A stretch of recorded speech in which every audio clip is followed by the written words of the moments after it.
Existe muita a ideia de que a pessoa precisa tomar 5 litros de água por dia. Por quê? Porque esse é um número mais ou menos, se tu, toda vez que tu vai ao banheiro fazer xixi, se tu ao invés de ir no banheiro fizer xixi num recipiente, essa é mais ou menos a quantidade de líquido que o indivíduo vai eliminar ao longo do dia. Tá. Então, para te ter um que nós chamamos de equilíbrio hídrico, uma euhidratação, esse é o nome do estado, euhidratado, que é quando o indivíduo está otimamente hidratado, ele precisa consumir esse mesmo volume.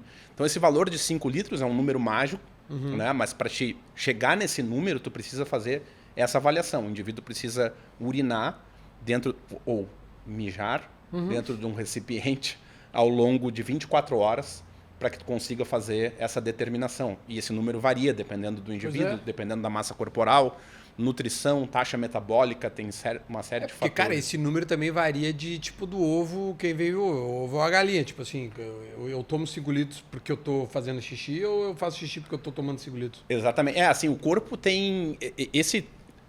Não é simplesmente uma relação de... A gente fala que é 5 litros, toma 5 litros, mas tem uma série de hormônios que regulam esse balanço. Né? E, na verdade, os nossos rins são os órgãos que fazem todo esse processo de balanço. Né? Então, o objetivo do corpo é manter o volume de sangue dentro de uma faixa fisiológica. Tá. Então, qualquer alteração, se eu beber demais... Não vai ser bom. Não vai ser... Na verdade, tu vai urinar. Vai eliminar. Né? Tu vai eliminar. Agora, se tu estiver fazendo exercício, o problema é que os rins entram naquela equação da vasoconstrição. Eles não recebem sangue durante o exercício acima de 70% do consumo máximo de oxigênio. E daí, o que acontece, Duda? Se tu consumir bebida hipotônica durante o exercício, como os rins não estão ativos em função dessa redistribuição do fluxo de sangue para a musculatura, o que acaba acontecendo é que dilui o teu sangue. Porque a água começa a diluir o teu sangue. E a diluição do sangue acaba reduzindo a concentração dos eletrólitos no sangue. E um dos maiores problemas que nós temos em atletas, principalmente atletas de endurance, maratonistas e atletas de ultra endurance, é o risco de hiponatremia. Né? Natrium é o nome que nós damos em latim para o sódio. Né? Então, hiponatremia significa baixa concentração de sódio no sangue. E o problema da hiponatremia é que ela pode levar ao edema cerebral. Caramba. Então, o indivíduo pode colapsar durante o exercício pelo excesso... Pela falta? Como é que se diz? Consumo excessivo de bebida com baixo eletrólito. Então, mais uma vez, eu acho que é mais um elemento que advoga a favor da estratégia da hidratação. Porque a estratégia de hidratação, ela impede com que o indivíduo beba de menos. E também essa preocupação que eu estou trazendo agora da hiponatremia, que ele beba demais. Né? Então, tu quer que o indivíduo beba dentro daquilo que ele precisa. Né? E cada um, isso cada um tem a sua necessidade. Pô, então essa regra, Rafa, não vale. Tipo, cara, eu não preciso tomar 5 litros. Isso, já vamos chegar nesse ponto. Mas eu quero fazer um adendo do que o Orlando falou. É que às vezes as pessoas estão escutando em casa e falam assim, não, mas isso aí, pô, nunca vi acontecer, não vai acontecer. É maior, isso em dados científicos, é maior o número de hiponatremia. Hiponatremia em endurance, em maratonas, do que desidratação. Sim. Ou seja, acontece muito mais isso do que a pessoa desidratar. Ou seja, é comum. Sim. É um erro. Muito beber hidratado demais, e aí no caso água, né, para causar essa diluição. É por isso a importância da bebida possuir eletrólitos. Exato. Né? E tem uma situação que ela é relativamente rara, tá? Mas tem pessoas que apresentam uma síndrome que é chamada de síndrome inapropriada da secreção do hormônio antidiurético. E essas pessoas acabam retendo muito líquido. E aí também essas pessoas elas estão mais susceptíveis à hiponatremia. Né? Então, às vezes, precisa identificar isso aí, se o atleta vai competir. Exato, tem mais a questão da suscetibilidade. Mas daí, Duda, tu falou na questão dos 5 litros. Né? Dos 5 litros desse número mágico, para, a grosso modo, se mudou um pouco para personalização em torno de 0,35 ml por quilo de peso. Mas, claro, a nível do Orlando, que é um pesquisador, existe uma maneira muito mais científica de saber isso. É exatamente o que a pessoa está fazendo. Está ingerindo, independente do ovo ou da galinha. Se são os 5 litros que está fazendo com que eu urine mais, ou eu urinar mais, beber os 5 litros. Que é justamente ver a questão da osmolaridade plasmática. né? Então isso é um exame de laboratório, onde aí se vê assim, aí não tem como fugir do ovo da galinha, não é? Um não tem a ver com o outro. Significa exatamente da osmolaridade plasmática. Isso é nível de laboratório, seria o padrão ouro.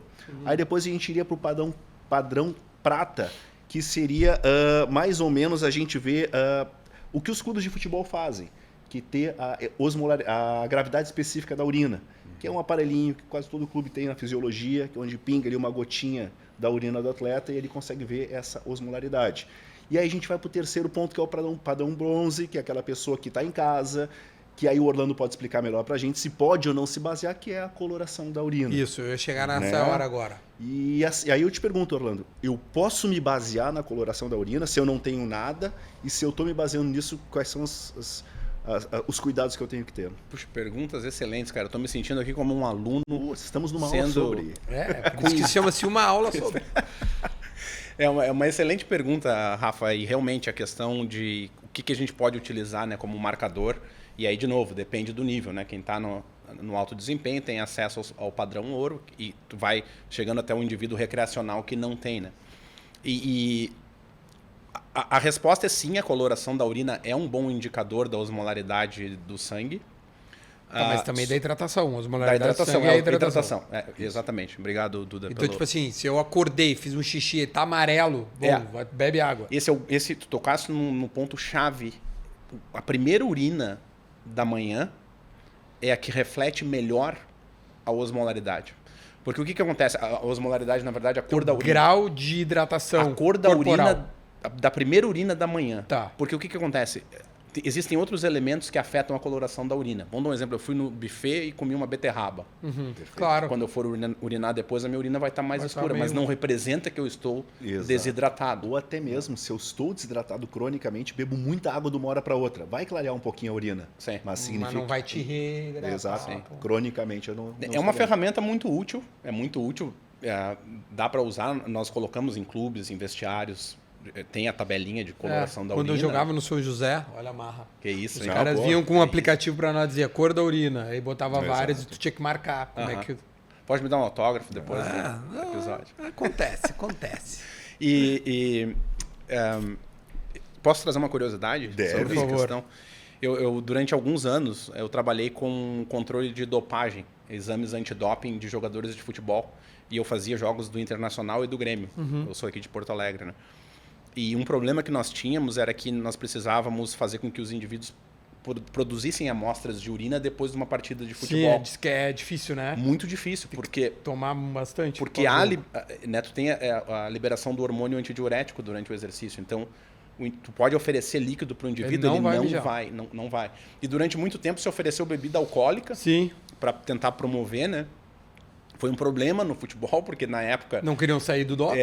Tinha pessoas que ficavam até 3 da manhã no exame, né? Tomando uma cerveja. E depois o Comitê Olímpico Internacional fez uma modificação e considera o álcool uma droga, né? Que não está alinhada com os princípios do olimpismo, e daí os clubes mudaram para oferecer água e refrigerante para tentar. Mas eu já fiquei em casos de jogo de Libertadores, assim, que termina 11 da noite, o indivíduo vai urinar 13h30 da manhã. Caramba, velho. E aí tu consegue ver ali tu vê bem, né? A questão de desidratação. Então, assim, aí isso é muito amarelo. Por total, não. A urina... Cor da... na verdade, assim... Camiseta da seleção. Como ele bebeu... Vinagre de maçã. Isso aí. Um vinagre de maçã. Né? A desidratação, quando foi no banheiro e viu um vinagre de maçã ali, certamente já está com um ponto de desidratação bem grande. Eu acho que uma coisa que a gente